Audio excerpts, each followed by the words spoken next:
जय श्री कृष्ण। आज पितृपक्ष की समाप्ति का दिन है और ये अमावस्या का दिन है। अमावस्या हर महीने आती है, परंतु पितृपक्ष की इस अमावस्या का सबसे अधिक महत्व है, क्योंकि इस दिन उन पितरों के प्रति श्राद्ध और तर्पण किया जाता है जिन पितरों की श्राद्ध की तिथि लोगों को मालूम नहीं होती। और ऐसा भी माना जाता है कि अगर इस दिन श्राद्ध या तर्पण किया जाए तो जिन पूर्वजों की या जितने भी तुम्हारे पूर्वज इस संसार से चले गए हैं उन सब को ये तर्पण और ये श्राद्ध लग जाता है और वह पहले वाले पूर्वज भी आपके पूरी तरह से संतुष्ट हो जाते हैं। तो परिवार के जो लोग अपने पूर्वजों की तिथि को नहीं जानते, वह इस दिन तर्पण करके उनको प्रसन्न करके उनको इस लोक से विदा कर सकते हैं, उनके प्रति सम्मान और आदर का भाव व्यक्त कर सकते हैं। इसके साथ ही ये वह तिथि है जब हम अपने पूर्वजों को याद करने का एक बहुत अच्छा तरीका हमारे सामने है, क्योंकि हमने पहले ही कहा कि रोज़ की ज़िंदगी में हम अपने पूर्वजों ने जिन पर हमारा इतना उपकार किया और धरती को एक नया स्वरूप प्रदान किया, उनको स्मरण करने का हमारे पास कोई भी मौका नहीं होता और ना हम करते हैं। जब ये विशेष तिथियां आती हैं तो हम अपने पूर्वजों को याद करके उन्होंने जो हमारे प्रति जो कार्य किया है उनके प्रति श्रद्धा के सुमन अर्पित कर सकते हैं। और ये तो सत्य ही है कि अगर हमारे पूर्वज प्रसन्न हैं तो हमारा जीवन अवश्य ही प्रसन्नता से परिपूर्ण होगा। और इस पितृ अमावस्या का तो इतना अधिक महत्व है कि इसको महाआल्या अमावस्या का नाम दिया गया। इसको महाआल्या अमावस्या क्यों कहा गया, इसके पीछे भी बहुत सारी कहानियां हैं। और सबसे बड़ी कहानी इसके विषय में जो हमें सुनने के लिए मिलती है या जानने के लिए मिलती है या जिसका हमारे शास्त्रों में वर्णन है, उसके पीछे कारण है कि देवताओं के भी जैसे हमारे पूर्वज होते हैं, हमारे पितृगण होते हैं, ऐसे देवताओं के भी पितृगण होते थे और उनके वो पितृगण हैं अग्निशवाद। देवताओं के पितृगणों को अग्निशवाद कहा जाता है और जो सोमपथ लोक में निवास करते हैं। और उनकी एक मानसी कन्या थी, अर्थात जिसको हम अपनी शक्ति के द्वारा या मन की शक्ति के द्वारा उत्पन्न करते हैं, वो मानसी कन्या थी और उसका नाम था अछोदा। अछोदा ने एक बार घोर तप किया, वर्षों तक वो तप करती गई और उसके तप करने से जो पितरगण थे वो बहुत अधिक प्रसन्न हुए और उनके जो पितरगण अग्निशवात और बरहिष्पद और अमावसु उसकी इस तपस्या से प्रसन्न होकर उसके पास उसको वरदान देने के लिए आए। पितृगणों ने अछोदा को कहा कि उसे जो चाहिए हम उसको वरदान देते हैं, परंतु अछोदा तो अमावसु को देखकर उसके सौंदर्य पर इतनी मुग्ध हो गई कि उसे कुछ नहीं सूझा और उसने अमावसु के सामने कहा, ये प्रस्ताव रख दिया कि मैं तुमसे विवाह करना चाहती हूँ। इससे वो तीनों पितृगण बहुत क्रोधित हुए और उन्होंने उसको श्राप दे दिया कि तेरा पतन होगा और तू पृथ्वीलोक पे वास करेगी। और जब श्राप दिया जाता है उस समय व्यक्ति क्या है, अपनी चेतना अवस्था में आ जाता है। जैसे ही अछोदा ने उस श्राप को सुना तो उसको जिस मोह भंग में पड़ गई थी, उसका मोह में पड़ गई थी, उसका मोह भंग हुआ और उन्होंने उनसे पितरों से क्षमा याचना की कि मेरे इस श्राप को से मुझको मुक्त करो। पर जो श्राप दे दिया जाता है, क्योंकि ऋषि गणों की वाणी में सरस्वती का निवास होता है और जो वाणी उनकी एक बार निकल गई वो दोबारा नहीं आती। हाँ, श्राप की में परिवर्तन हो सकता है, पर जो श्राप दिया जाता है वो कभी भी उस व्यक्ति श्राप से मुक्त नहीं होता। बार बार याचना करने पर पितरों ने उसको, पितृगणों ने उसको कहा कि तुम धरती पर जाओगे और महर्षि पराशर की तुम पत्नी बनोगे और तुम्हारे से वेद व्यास का जन्म होगा और उसके बाद आप श्राप से मुक्त हो जाओगे और पृथ्वीलोक वापस लौट जाओगे।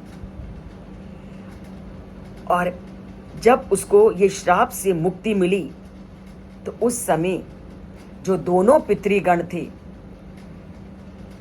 अग्निश्वत और बृहस्पत, उन्होंने अमावसु को पे बहुत अधिक प्रसन्न हुए। और क्यों प्रसन्न हुए होंगे? क्योंकि इतनी आकर्षण वाली चीजों के समक्ष भी अमावसु का अपनी इंद्रियों पर नियंत्रण उन्होंने नहीं खोया। स्त्री के प्रणय निवेदन को स्वीकार करने पर भी जो अमावसु था वह अपनी इंद्रियों का उन्होंने नियंत्रण नहीं खोया। उन्होंने अपने ऊपर पूरी तरह से नियंत्रण बनाए रखा और वह उनके प्रेम जाल में नहीं फंसा। वह पूरी तरह अपने तन, अपने मन को, अपनी इंद्रियों को पूरी तरह से अपने काबू में करके तटस्थ रहे। उनकी इस तटस्थता को देखकर, उनके इस इंद्रियों के ऊपर नियंत्रण को देख करके जो दोनों पितर थे, अग्निश्वात और बृहस्पत, वे बहुत प्रसन्न हुए और उन्होंने कहा कि जो आज के दिन तुमने अपने पर नियंत्रण रखा है, तो जो आज का दिन है वो पूरी तरह से तुम्हारी याद में मनाया जाएगा और अमावसु तुम्हारा नाम है और इस तिथि को अमावस्या की तिथि के नाम से, पितृपक्ष की अमावस्या की तिथि के नाम से मनाया जाएगा। और ये तिथि लोगों को अपने पर नियंत्रण करने का, विपरीत परिस्थितियां होने पर भी व्यक्ति को अपने पर नियंत्रण कैसे रखना चाहिए इसकी सीख लोगों के सामने रखेगा।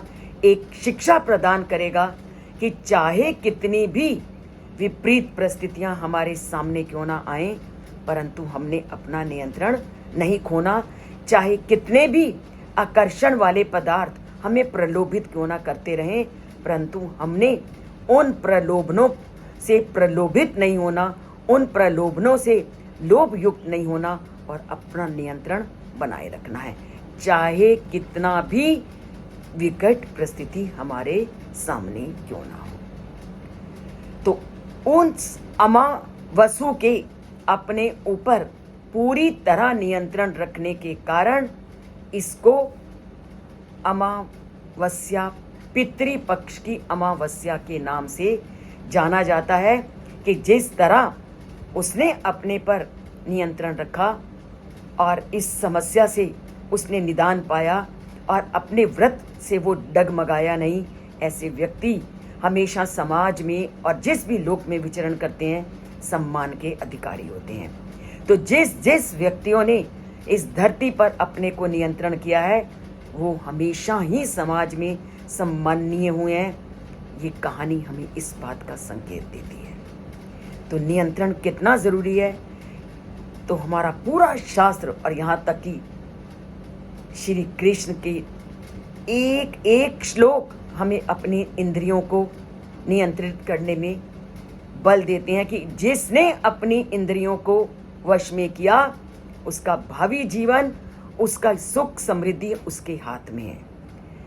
तभी को तो कहते हैं यो अयम संहरते कूर्म अंगान इव सर्वसः इंद्रियाणि इंद्रिय अर्थेभ्य स तस्य प्रज्ञा प्रतिष्ठिता, कि जो कछुए की तरह अपनी इंद्रियों को अपने वश में करते हैं और कभी भी विकट परिस्थितियों में विचलित नहीं होते, वही बुद्धिमान कहलाता है। और वो बुद्धिमान कौन था? अमावस्यु। तो हमें अमावस्यु की तरह इस संसार में रहना है, अपनी इंद्रियों को नियंत्रित करना है और विकट परिस्थितियों का सामना करना है और मुस्कुराते हुए उन विकट परिस्थितियों से पार उतरना है। तो उतरते हैं। जीवन में संकटों का नाम ही जीवन है और जितनी मुसीबतें आती हैं हमें उतना ही वो सिखा करके जाती हैं। हर मुसीबत से इंसान एक नई सीख लेता है और उसी सीख को लेने के लिए ये अमावस्या हमें कहती है कि हमें विकट परिस्थितियों में भी अपने अस्तित्व को बनाए रखना है। और ये बनाएंगे कैसे? जब हम इन अच्छी बातों को सुनेंगे, इस धार्मिक तथ्यों को जानेंगे, समझेंगे और आध्यात्मिक तथ्यों को, शास्त्रों में कई बातों को सुनेंगे। तो इसके लिए चैनल से जुड़िए और अगर अभी तक चैनल को सब्सक्राइब नहीं किया तो सब्सक्राइब कीजिए और लाइक का बटन ज़रूर दबाइए, क्योंकि ये भी हमें सिखाया जाता है कि किसी की प्रशंसा करना, अगर कुछ भी अच्छा लगता है तो प्रशंसा के लिए भी कंजूसी नहीं करनी।